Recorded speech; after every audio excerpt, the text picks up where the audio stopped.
Yesu asifiwe sana. Kuishi maisha ya mfano,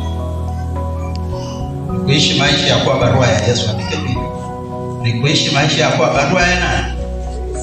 Ambayo ni Galatia 5:20. Sio kuwa barua ya shetani. Barua ya shetani ni Galatia 5:19.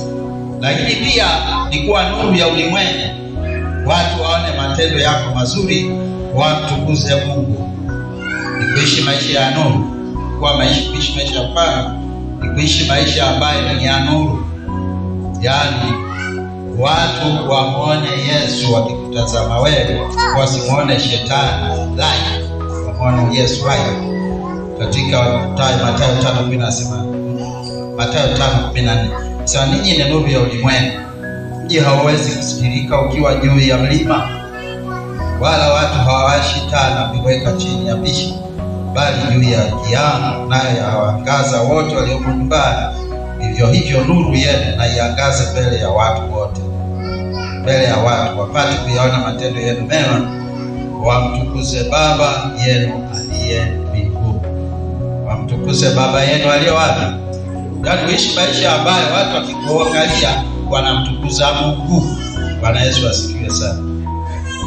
Watu wanamtukuza Mungu wakikuona? Bwana mshirika wangu ambaye sasa hivi ni mchungaji wa injilisti wa Deogratias Elias, alipokuwa kwenye nyumba hiyo hana kodi ya kulipa hapa Tanzania, lakini kwa sababu ya uwepo wake wanasema tunalala katika nyumba hii. Tulikuwa hatulali, lakini ndipo umeingia usingizi, tunalala mpaka asubuhi. Kwa hiyo wewe kaa tu hapo, usihame nyumba hii, maana ukiondoka wachawi watatuonea. Unaona? Kwa hiyo yeye ameishi maisha ya kuwa nuru. Kukaa kwake pale kwa sababu ya watu kufurahia uwepo wa Mungu na wameona salama wanaipata. Bwana Yesu asifiwe.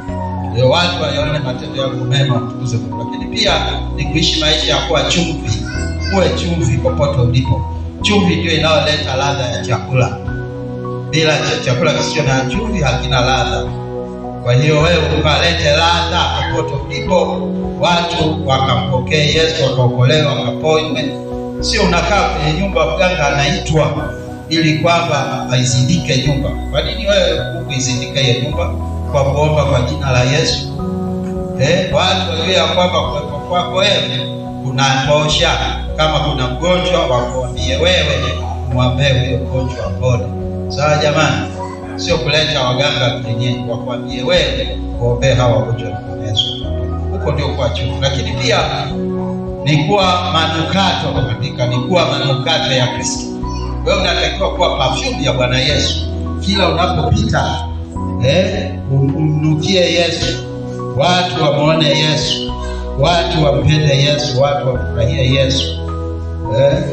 Alafu watu wamtamani huyo Yesu na wapende kukaa jirani naye, kwa sababu mtu akiwa na perfume nzuri, kikaa jirani naye na wewe unashiriki hiyo baraka. Kweli si kweli? Kama huyo mtu hajaoga mwezi mzima na wewe unashiriki hiyo baraka, si ndio? Kwa hiyo uwe perfume ya Bwana Yesu. Katika Korintho wa kwanza, Korintho wa kwanza mstari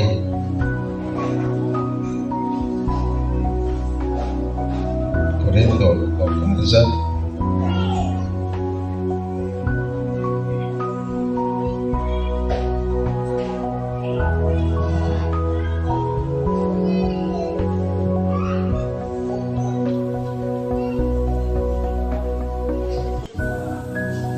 tunaelezea kuwa manukato ya Kristo.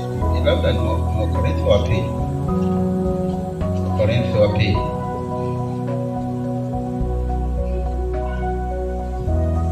Ni Korintho wa pili sura ya pili mstari ule wa 14.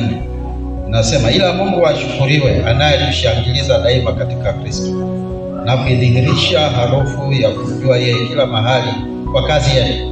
Kwa akina Paulo alikuwa anamdhihirisha Mungu kwa kazi wanayoifanya, na anavyomdhihirisha Bwana Yesu ananukia vizuri hapo, anasikika vizuri hapo. Kwa maana sisi tu manukato ya Kristo. Tuseme wote, maana sisi tu manukato ya Kristo mbele za Mungu. katika wao wanaokolewa na katika wao wanaopotea. Katika hao wa pili harufu ya mauti iletayo mauti, katika hao wa kwanza harufu ya uzima iletayo uzima. Naye ni nani atoshaye kwa mambo hayo? Kwa maana sisi si kama walio wengi walioshio neno la Mungu, bali kama kwa weupe wa moyo, kama kutoka kwa Mungu mbele za Mungu, twanena katika Kristo. Bwana Yesu asifiwe.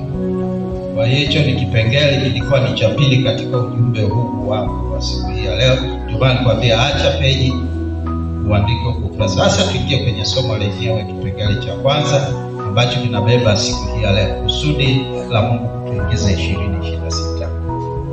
Kusudi la kwanza la Mungu kutuingiza 2026 ni ili tuifikirie toba. Mwambie mwenzio ni ili tuifikirie toba. Na chini yake andika tutengeneze mambo yaliyosalia yanayotaka kufa katika familia, katika maisha yako na katika familia.